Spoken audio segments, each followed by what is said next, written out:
Good afternoon. My name is Robert Kasdan. I'm Senior Executive Vice President of Columbia University. It's my pleasure to welcome all of you here this afternoon for this event hosted by the Center for Global Economic Governance at Columbia University, as well as by the Alliance Program. It is almost a year since I had the pleasure of being here at this conference when Rebecca Blank, then United States Secretary of Commerce, gave the inaugural lecture. It is a sincere pleasure to be back today to deliver the welcoming remarks for our most distinguished guest, French Minister of Foreign Affairs, Laurent Fabius. Since the middle of the last century, which some of us actually remember, France has continually played a pivotal role in the integration of Europe, from the Treaty of Paris in 1951, creating the European Coal and Steel Community, to the European Economic Community, and today to the European Union. French leadership and vision has been essential to realizing the ambition of a single integrated Europe. As Europe emerges from the Great Recession, France's foresight, leadership, and coalition building are more essential for Europe, the European Union, than ever before. The Center for Global Economic Governance was created less than 2 years ago here at Columbia University to confront the challenges of economic governance in an ever more connected world. The center's work brings vitality and attention to issues of major importance that span the globe, and to help provide solutions to global problems as diverse as economic growth, financial regulation, free trade, corporate governance, and monetary policy. The debt crisis in Europe has been one of CGEG's areas of focus for over the past year, and we're very pleased to address this issue at a time when we can be hopeful that Europe is gradually emerging from the worst of the crisis. Please join me in welcoming Jan Svejnar, Director of the Center of Global Economic Governance, who will introduce our esteemed speaker today. Thank you.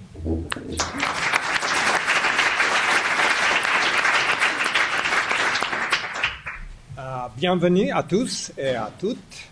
Je suis très heureux de vous accueillir à l'Université de Columbia aujourd'hui. Je suis très honoré de recevoir M. Laurent Fabius, ministre des Affaires étrangères français, pour une discussion sur les propositions de la France pour l'avenir de l'Europe. Good afternoon, ladies and gentlemen. My name is Jan Svejnar, and I am Director of the Center on Global Economic Governance here at Columbia, which, together with the Alliance Program, is sponsoring today's event. It is propitious that, in fact, we are meeting today with the results of the German election, the signs of economic recovery in Europe, and reassessing the role of Europe and individual states, France in particular, within it. I'm also very pleased on this occasion to let you know that the Center on Global Economic Governance has received a President's Global Innovation Fund Award to conduct research into strategies for growth and examine the changing role of the state within it. Within the grant, we will examine the role of state in economic models, growth strategies in distinct economic systems, and this will be a collaborative arrangement between the center and universities, global centers in Paris, Rio de Janeiro, and Beijing, and we will in fact start next year in Paris, in France, looking at France and Europe. So it's very opportune, in fact, that at this point that we can have Minister Fabius with us here. As part of this project, I'd like to also thank Alessia Lefebvre of the Alliance Program here at Columbia University. We've been close partners through the inception and planning of today's event. The Alliance Program is a collaboration of Columbia University, the École Polytechnique, Sciences Po, and Université Paris 1, Panthéon-Sorbonne. It was created together with the French Ministry of Foreign Affairs in 2002. It's a unique network of faculty of all disciplines and a very vibrant center of discussions and dialogue at the highest level. Today, Foreign Minister Laurent Fabius will present French proposals for the future of Europe and European integration. France, as you know, is committed to a strong European Union, playing fully its role within a multipolar world, and therefore its view and actions are key for the future of Europe. Laurent Fabius, as you know, is the French Minister of Foreign Affairs. Prior to this appointment, he served as President of the National Assembly, twice, in fact, from 2000 and 2002, and from 1988 to 1992. He is a renowned expert in economic and budgetary issues. He served as the Minister for the Economy, Finance, and Industry in 2000. Now, from what you may not know, from 1984 to 1986, Laurent Fabius held the position of Prime Minister, and he was the youngest person ever to hold this position in the history of the French Republic. Before being the Prime Minister, he actually served as Minister of Industry and Research from 1983 to 1984, and Budget Minister from 1981 to 1983. He has taught at a number of universities, including University of Chicago, among others, in the United States, in China, and has published many books, including Les blessures de la vérité and Le cabinet de 12 regards sur les tableaux qui font la France. Laurent Fabius received degrees from the École Normale Supérieure in Paris and the renowned École Nationale d'Administration, as well as aggregation in contemporary literature. Monsieur le Ministre, it's a pleasure to welcome you at Columbia, where, as you can see, we have professors, students, and administrators from all over the United States and the entire world. The floor is yours.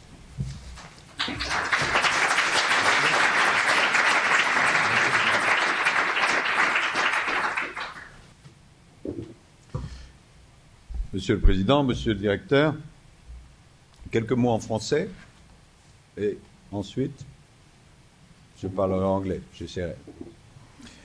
Ça me fait très plaisir d'être ici à Columbia parce que j'aime discuter avec les étudiants, avec les professeurs. Et puis, un de mes fils a fait ses études ici à Columbia et il n'en a pas trop souffert. Et donc, je suis heureux d'être avec vous. Ladies and gentlemen, if this conference had taken place a decade ago, in the midst of Iraq war, a French Minister of Foreign Affairs might well, at that time, have been welcomed with some negative comments. Today, as we face together the Syrian tragedy, I'm told that the French fries, which were renamed Freedom Fries at the Capitol cafeteria, could soon resume their maiden name. It is a fact that moods change, but the fundamentals remain. The US and France are allies that are bound by more than 2 centuries of close ties and common values rooted in our 18th century revolutions. This should encourage us to extricate ourselves from the short term, to take a step back from current events. And I'm pleased to be able to do that with you today. Let me thank the Columbia University Center on Global Economic Governance for giving me the opportunity to talk about Europe's future. It is often said that the European Union was built from crisis to crisis. This is still true today. We, Europeans, have drawn some lessons from the crisis which broke out in 2008. We have achieved meaningful results in fighting the financial, economic, and fiscal facets of the depressions which followed. But let's be honest, major challenges still lie ahead and we in France are determined to do what is needed for the European Union to be up to the task. I will make a few remarks, three series of remarks, on the future of EU and France's vision for it, in order to save time to talk with you. I must leave at 3:40. First, I believe the worst of the crisis is now behind us in Europe. If we take a step back, it is obvious that Europe's recent history is one of great success. In the aftermath of the Second World War, Europe was ravaged by destruction, impoverished, and split between two blocs in what was to become the Cold War.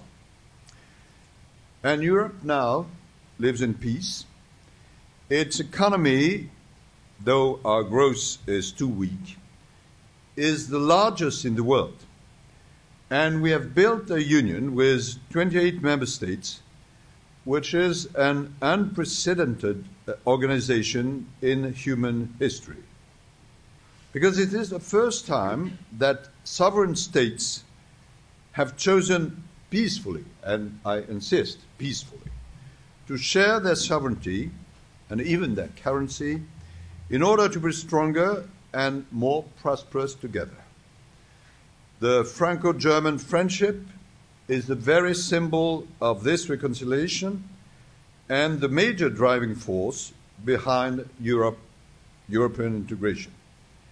And Europe has become some sort of model of integration, although it remains so far without equivalent.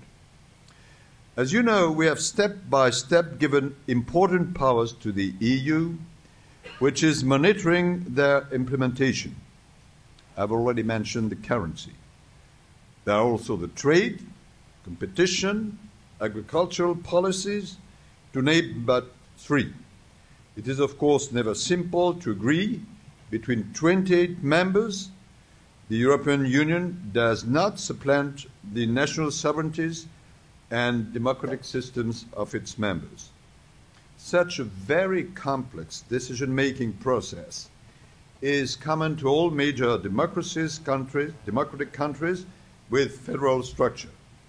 And we all have in mind the serious deadlocks which can occur in the US Congress. In the past decades, European integration has helped the continent overcome the crisis it has encountered. Without turning my speech into a history lesson, it is useful to keep, for instance, examples in mind. In the 80s, in a context of repeated competitive devaluations which exhausted Europe's economies, we came up with the Euro project, which was adopted following the speculative attacks of 1992. At every crisis up to now, Europe managed to invent answers which deepen its integration. In the course of its 5 decades of existence, the EU has thus always managed to find the terms to adapt and has come out of its crisis more integrated. This is the result of the determination of a few key players, including France. To me, the current crisis is no exception to that rule. The immediate cause of the crisis was an external shock, the subprime crisis. In Europe, the crisis destabilized the financial sector, spread to the real economy, and led to difficulties for many countries. It also revealed pre-existing problems, for instance, the heterogeneity between the financial, economic, fiscal, tax, and social systems of the member states and macroeconomic imbalances within some countries. It also underlined the lack of EU and Eurozone instruments and structures to react when they are faced with such a shock. Several projects were launched in response to the emergency in order to correct these weaknesses. Decision-making processes were speeded up for action, particularly through regular meetings of Eurozone leaders. We established mechanisms to assist crisis-struck member states. This led to the creation of what we call the Provisional European Financial Stability Facility, which was later prolonged by the European Stability Mechanism with 750 billion euros of allocation. In parallel, the fiscal and financial regulation of the Eurozone was deepened. We agreed to strengthen bank supervision at EU level in order to stop institutions taking thoughtless risks. The fiscal surveillance of member states was reinforced through new fiscal rules, stipulating financial sanctions for Eurozone members that would fail to comply. Those first decisions allowed the European Central Bank to establish what we call the outright monetary transaction program, which had a decisive effect in slackening interest rates. Thanks to all these measures and other steps I do not have time to discuss in detail, the worst of the crisis is now behind us. The doubts which arose during the years 2011 and 2012 on, for instance, the future of Greece have disappeared, and the first signs of a return to growth emerged during spring this year. After 6 consecutive quarters of recession, the Eurozone reported positive growth in the last quarter. In the recent period, the EU has been associated with question marks over its ability to overcome the difficulties it is going through. It is no longer the case, and I am convinced that the European Union and the Eurozone will come out of this crisis more stable. That was my first series of remarks. Second, our ongoing work at a European level is consolidating Europe's growth on a more sound basis. Coping with emergencies is obviously not enough. Alongside the need for financial stabilization, we Europeans also had to act to speed up economic recovery. For the French government, that meant an essential and difficult choice, reorienting Europe's policies towards growth and innovation. This is why the government I belong to called for a policy mix balanced between, on the one hand, fiscal consolidation, which is absolute necessity, and on the other hand, pro-growth measures. We consider that fiscal consolidation cannot be the sole single economic policy of the European Union, with the risk of killing the patient. This balanced approach, which was initially a minority view, is now more largely accepted, including by the international financial institutions. I have in mind, in particular, among other institutions, the IMF Roadmap for Growth and Jobs, which was published in July 2013. A balanced approach obviously means that we remain committed to improving the fiscal conditions. In France, the President Hollande has launched a plan to better control public spending, aiming to a balanced budget in 2017. A balanced budget has never been met in France since 1974, I think. It is not easy because of the large deficits which were accumulated. Our European partners are following a similar trend under the enhanced surveillance of the EU. The Eurozone's deficit, which was 6.2% of GDP in 2010, has been cut to 3.7% in 2012. Italy, which worried the markets at one point, will have a deficit of 2.9% in 2013 under the precise 3% mark. We also need to correct the macroeconomic imbalances which remain in the Eurozone. The crisis, which was initially financial and then fiscal, took different forms depending on states, including real estate bubbles, reduced competitiveness, labor market fragmentation, loss of industrial capacity, and compression of wages, according to different countries, or all of them in the same countries. Each country is trying to correct its weaknesses in an enhanced economic policy coordination framework called the European semester. France, for instance, has set to restore its competitiveness because we have lost a large part of our competitiveness.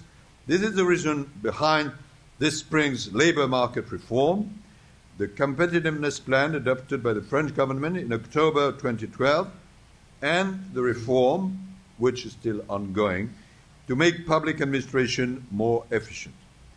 As far as progress measures are concerned, the EU set up a Pact for Growth and Jobs in June 2012 for the first time in its history.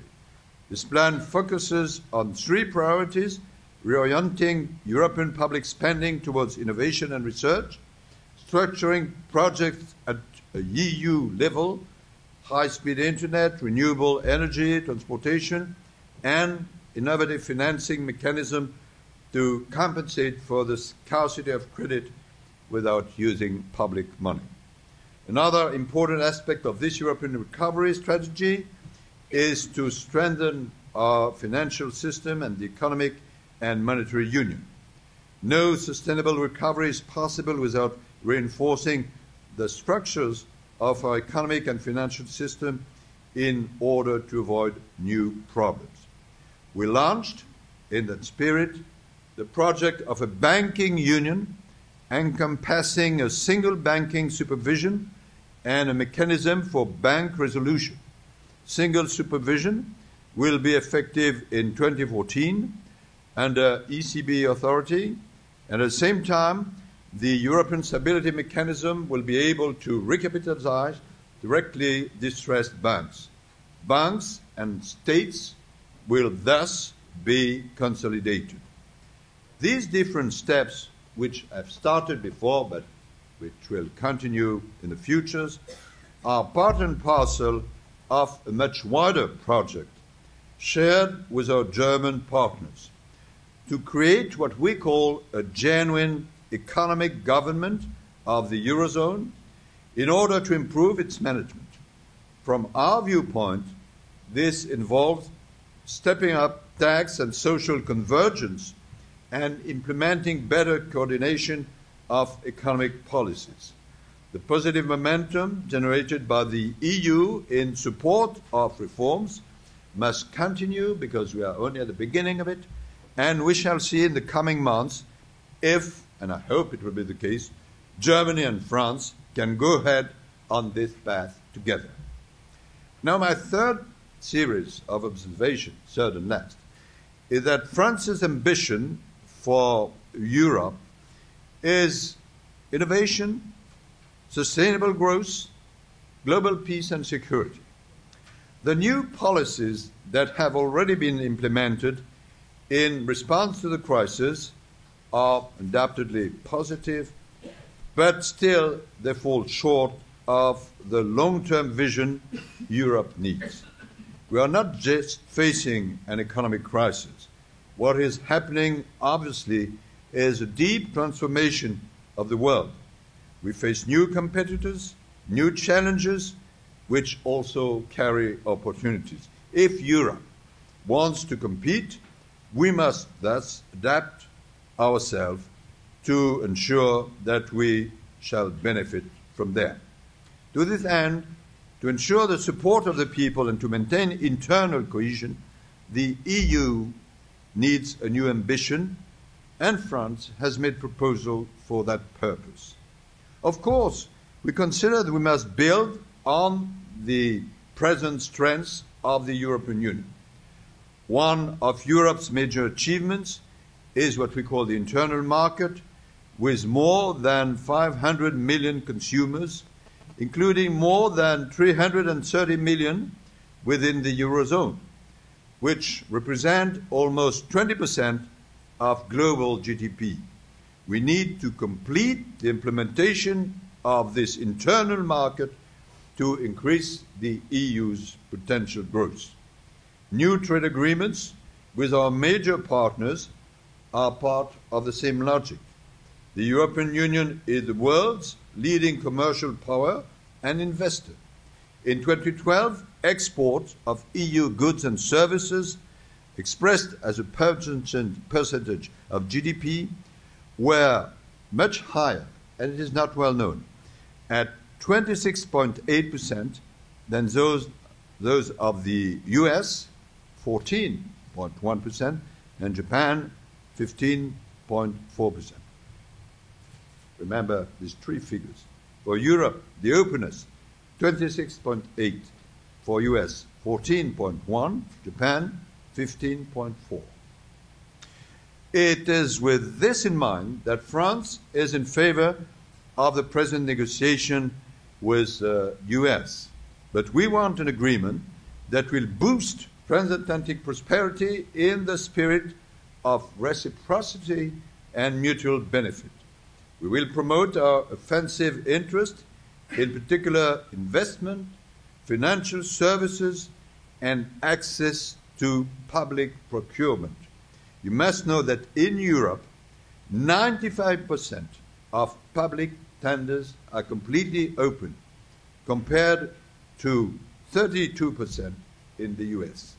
Like our American partners, we will take into account what we call citizens' preferences, such as we do in the audiovisual sector and food sector. But, and I would like to insist on this point, the heart of our project is to progress with new common policies that would bolster growth with a particular emphasis on innovation. It requires major research, development and investment efforts. The EU recently endowed itself with a program that we call Horizon 2020, which will strengthen European policies in this field by supporting the most promising sectors, in particular green and digital technologies. We are putting in place instruments favorable to companies. For example, France has created clusters at the national level, linking up universities, research centers, and businesses in high technology sectors such as bio and nanotechnologies. They will allow us to take better advantage of our basic research, which is very good. The French government decided this year to create a research tax credit to contribute to the dynamism of businesses in this field. We will have to go further. Europe needs to invest massively in the digital economy, which has a huge growth potential. It is predicted that if the use of high-speed internet progressed by only 10% in the EU, it would gain 1 percentage point of growth. Similarly, if online shopping grew to 15% of total transactions as opposed to 5% today, the EU as a whole would gain 1.7% growth per year. France wants to promote a high-performance digital economy within the European Union, which respects the rights of creators and the privacy of web users. Sustainable development and green technologies are another very promising field. The European Union is the world region with the highest standards of environmental and public health protection. France has several industry leaders in these areas. Those are assets we want to develop. It involves setting ourselves ambitious energy targets in order to reduce our dependence on carbon, promote use of clean sources of energy, and ensure supply security. The US, with the exploitation of shale gas, is enjoying a boost of competitiveness. Because of our geographical and cultural characteristics, not all European countries have taken the same path. They will, however, have to address the same challenge. This is why France is determined to work towards what we call the creation of a new energy community in Europe. Because you must bear in mind that at the beginning of Europe, it was a community about coal and steel. And today it's no longer coal and steel, but we think that the same effort must be geared to energy. European integration is not only about the economy. Europe must also fully shoulder its world responsibilities. We want the EU to play a stabilizing role in the world and to strengthen its contribution to global peace and prosperity. For that purpose, it must have the resources to participate in building common solutions to the challenges facing the planet. For instance, this morning, we were discussing about the situation, tragic situation of Central Africa Republic, what we call in French, République Centrafricaine. It's no state, was a terrible tragedy, was rapes, was murders, and nobody is giving interest to this reasonably small country, but which is surrounded by many African countries. And who is the first donor for that? EU. But we have not only to be the donors, we have to give impetus to what must be done throughout the world. Europe is already a major player in certain fields. For development policies, for example, the EU is the leading international donor, accounting for 55% of worldwide global aid. But it must ensure that this contribution is well targeted to contribute to peace, political stability, and democracy. Similarly, in the fight against climate change, the European Union has set itself high ambitions with binding objectives to reduce greenhouse gas emissions in the world. We must continue, and France will work with its European partners in close cooperation with the US administration to try and achieve a positive result during the Paris Climate Conference, which will take place in 2015, which will be the great conference, but unfortunately the previous conferences have been a complete mess. Therefore, it's a bit difficult for us. The choice of the location of the conference will take place within a couple of weeks in Warsaw, but as we are the only candidate, we have a slight chance of risk to be chosen, and we shall make our best. This is a matter of growth model for the next century and could be a decisive matter of survival for the planet. Probably you've heard about the recent report, which is published today or tomorrow, which shows, coming from experts, that it was not 2 degrees, which was the menace for the end of this century, but 4 degrees. And when it comes to 4 degrees, it's a complete and terrible shift. The EU also needs to affirm itself in the political arena. This is indeed essential for the constitution of a more structured, genuine, multipolar world.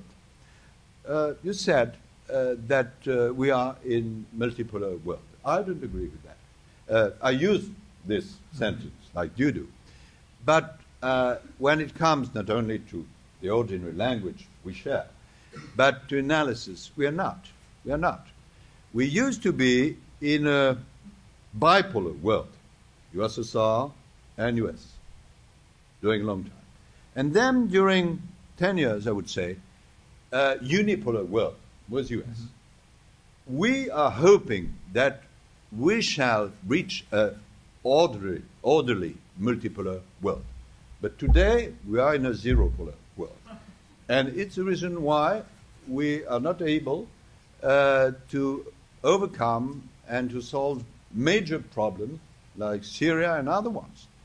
And therefore, we can use, all of us, we use this, but it's our will, but not yet the state of the reality.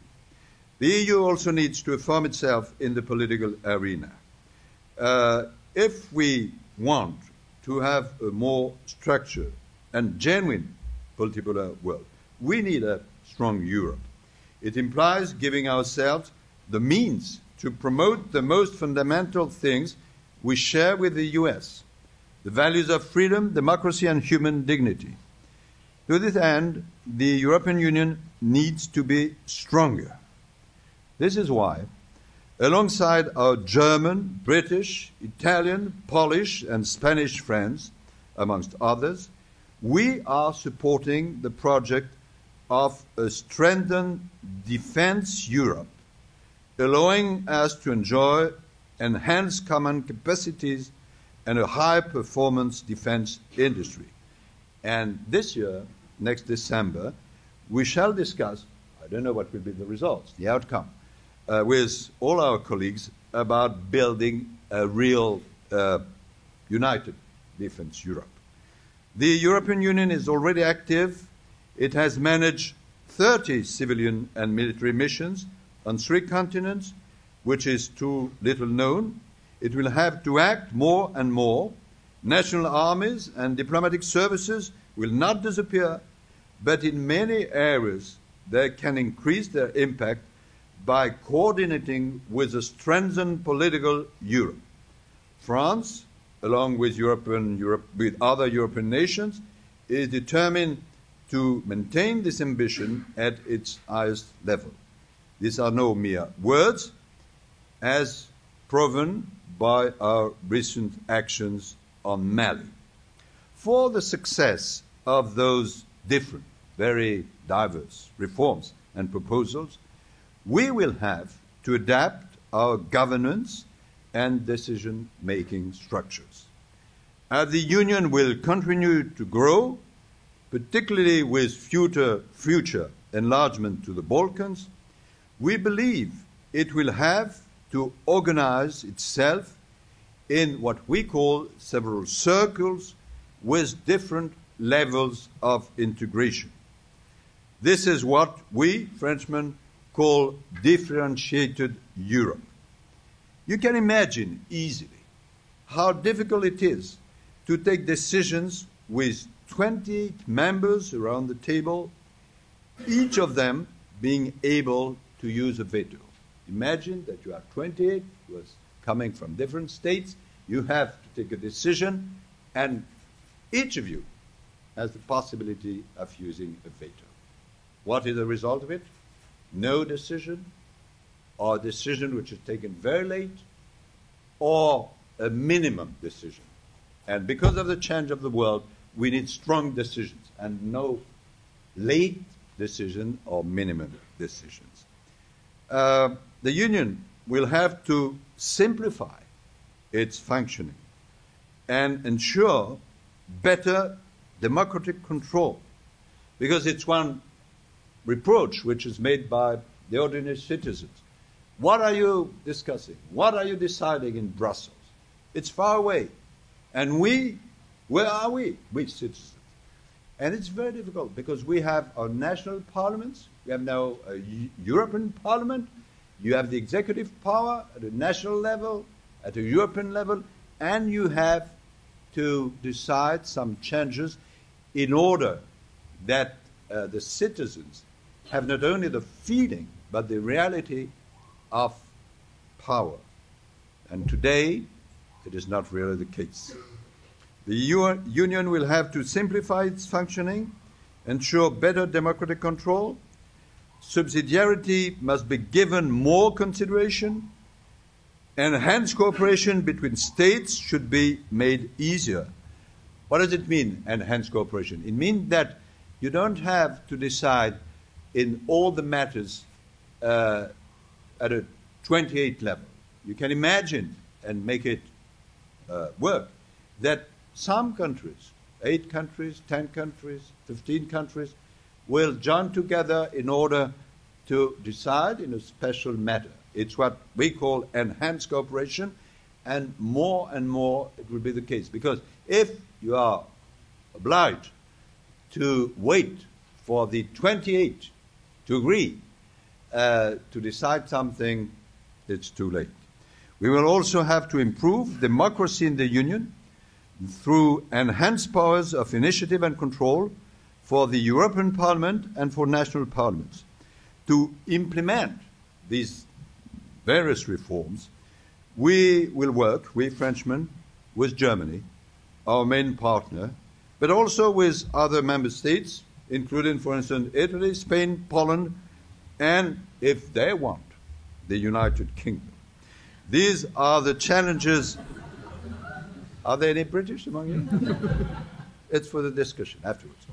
These are some challenges of the coming years. We hope to be able to face them, France and Germany together, and now with Chancellor Merkel. Because as you know, probably after the great success of Chancellor Merkel and François Hollande have exactly the same mandate, not in terms of France and Germany, but the length of it, 4 years. And therefore, when you are the two major partners, when you have the same length and a will to go together, it would be stupid not to decide together. Ladies and gentlemen, France has been a driver of Europe's integration from the outset, and we intend to continue. Difficulties still lie ahead on both sides of the Atlantic. But I would like to tell you that on the European side, many of us are committed to finding solutions that could build sustainable growth and ensure Europe's place on the world stage. I've been the Prime Minister of François Mitterrand, who was a former French president. He was deeply committed to European integration. And he used to say, France is our fatherland and Europe is our future. We are dedicated to meet this challenge. Thank you very much.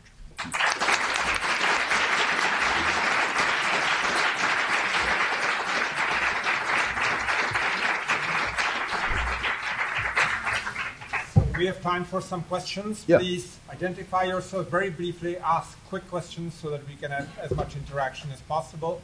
There is a perfect. Oh, yes. Take it. Thank you. Yeah. Thank you very much, Mr. Fabius, for this presentation. 14 years ago, before the birth of the euro, Jacques Delors came to the University of Chicago, gave a talk about the euro. He was asked the following question.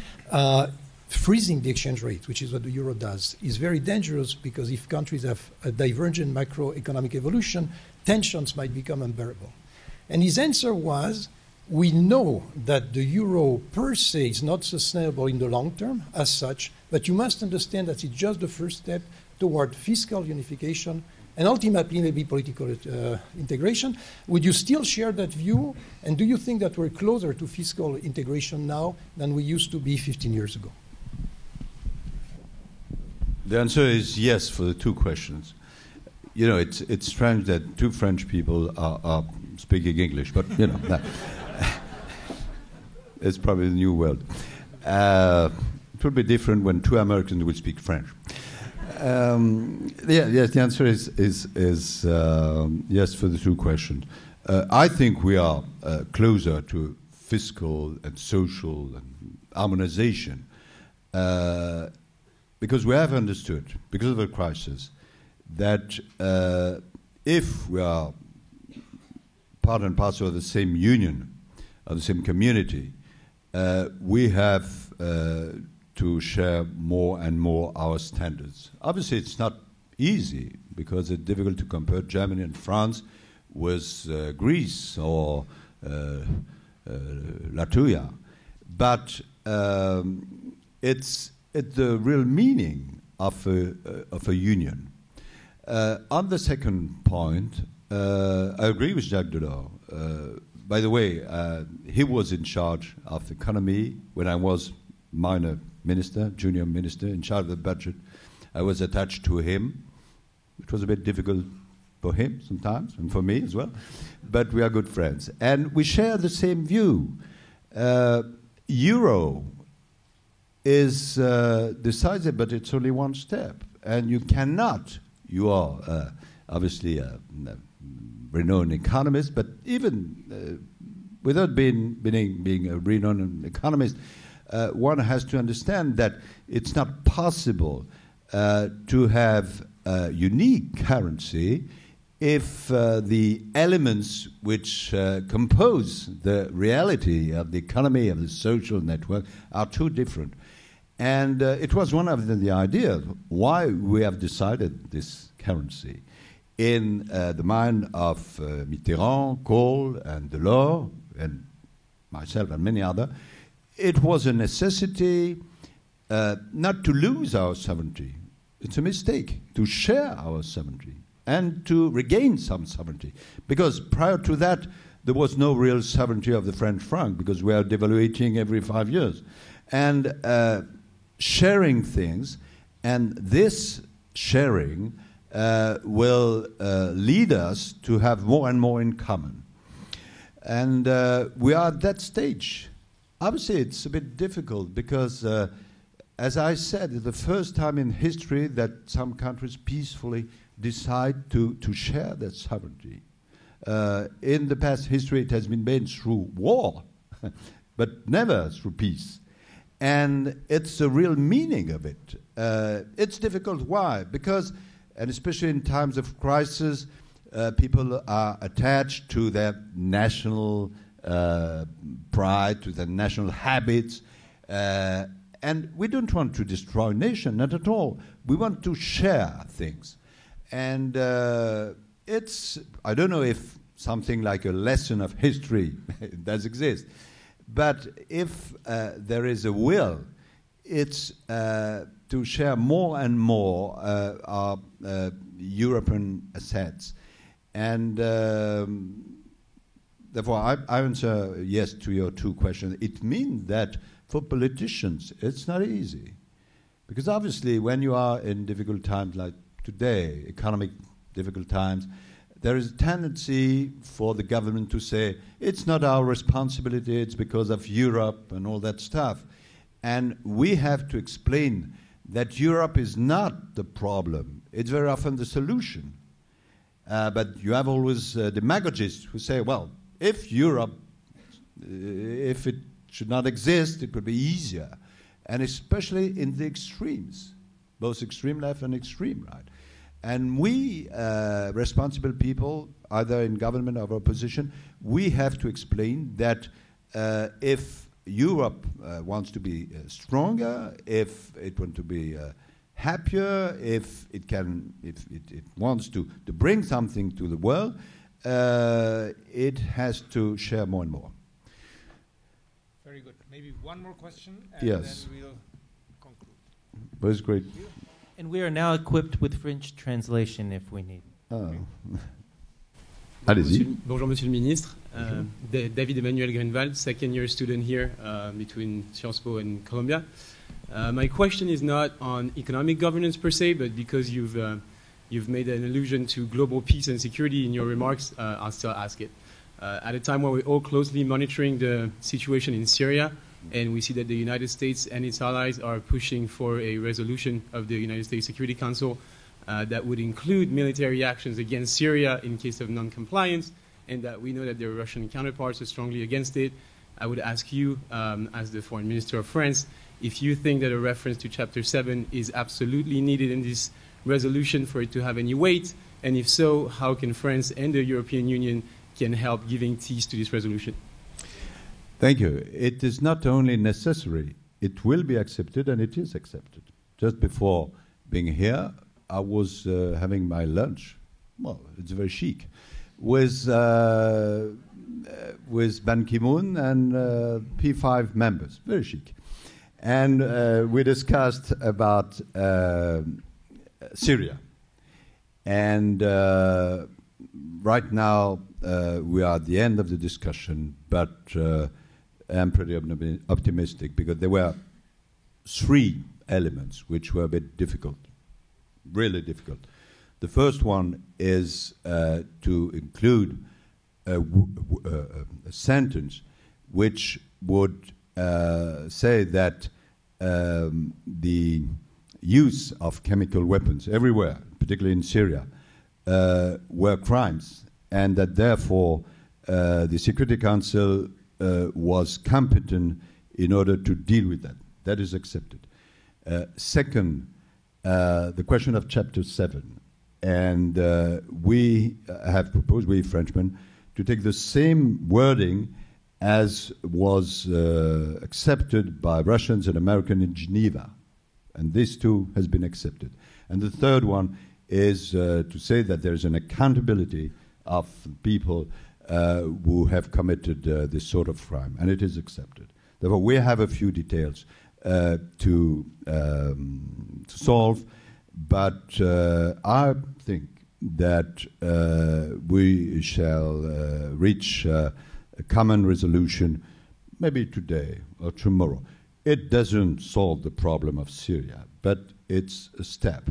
And we shall have a meeting Friday evening in the P5 to speak not about the resolution, because I hope that at the time it will be solved, but about what we call Geneva II, which is the conference, which hopefully will be able to bring peace in Syria.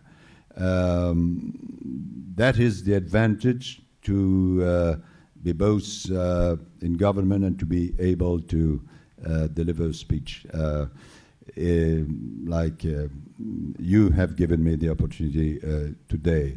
One more observation about this question of Syria. Obviously, it's very complex. People are a bit lost when they consider it. But I have two lessons, if I may say, in my mind. The first one is that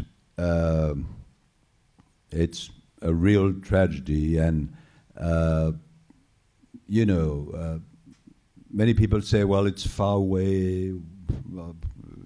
Why do we bother with that? We have some other things to do.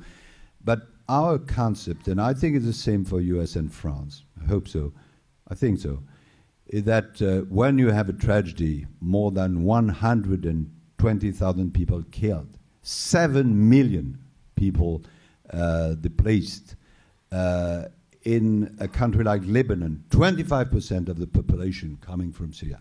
When you have such a tragedy, and when you are a democratic and a great country, you cannot say, it's not my business. It's the business of every human being. And the second point is that maybe in the future it will change, but up to now, if you want your position to be accepted, and if you want the other ones to comply with their commitments, you have to be strong. Thank you.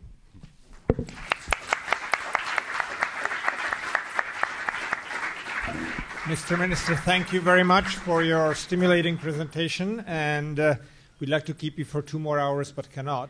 But for those of you who can stay, there is a reception, and we can continue the discussion in more informal setting. Merci infiniment. Merci beaucoup. Merci beaucoup.